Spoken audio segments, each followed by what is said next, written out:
Knowing what we know now, would you have authorized the invasion? I would have, and so would have Hillary Clinton, just to remind everybody, and so would have almost everybody that was confronted with the intelligence they got. In retrospect, the intelligence that everybody saw, that the world saw, not just the United States, was faulty. And in retrospect, once we invaded and took out Saddam Hussein, we didn't focus on security first. All right, by now we all know that by heart. Did he misunderstand the question? I just think it's obvious he misunderstood the question, but that doesn't change the fact that he wasn't prepared for that question going forward. Joining us now is James Taranto, columnist for the Wall Street Journal, editor of OpinionJournal.com.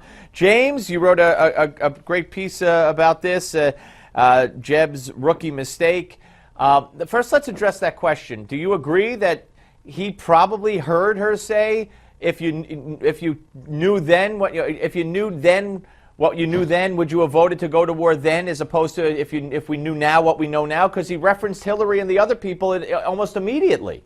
Well, he didn't answer the question that she asked. Whether he heard the question that she asked is another question. Right.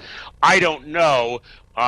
What makes me a little bit reluctant to simply accept that explanation is that he stumbled over answering the question several times after that, before finally coming up with a reasonably sensible answer.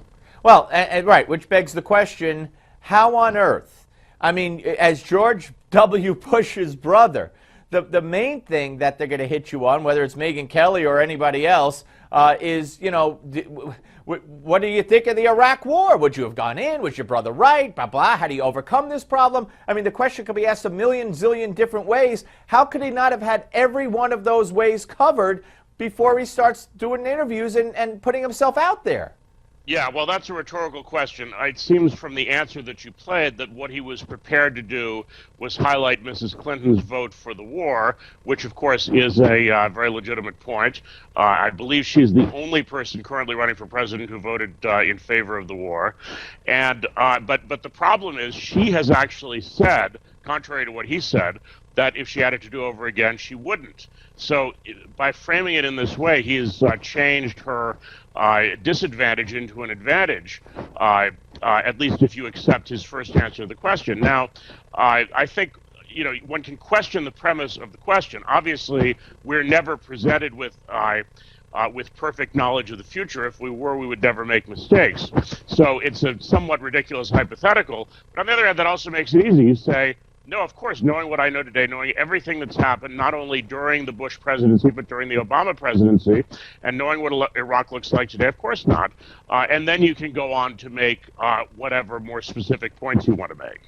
Yeah, well, again, you know, we had someone on yesterday who said that obviously those like Ted Cruz and others who are saying, of course, are not familiar with the documents that were recovered. And basically, I blame the Bush administration, the George W. Bush administration, for never defending after the fact why we went in and here we found this, we found that. I mean, there were old chemical weapons. There were documents found that said he planned to reconstitute his chemical weapons program, his WMD program. So if we had left him alone, that might have been the case. There were some Al-Qaeda people present. So there was a case to be made, which has never been made. But with that as the backdrop, I think there was a wing of the party and military people that are really unhappy with saying, oh, it was a terrible mistake, we never should have gone in.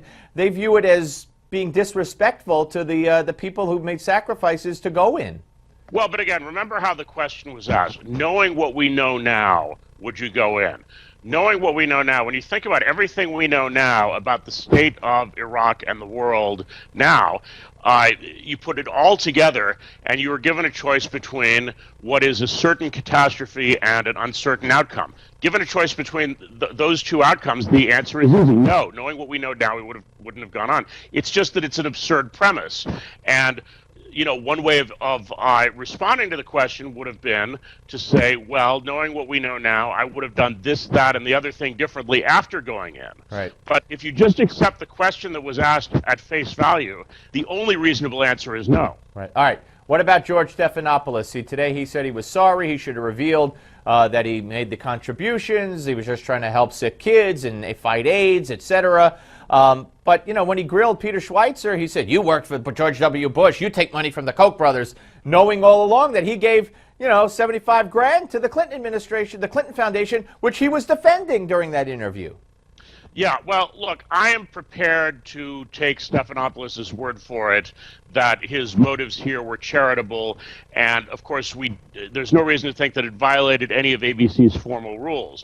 The problem really is for Stephanopoulos and for ABC that he has now become part of the story, that even as a well-intentioned contributor to the Clinton Foundation and somebody with these long-standing ties to the Clintons, he has an interest in furthering the idea that the Clinton Foundation is completely on the up and up.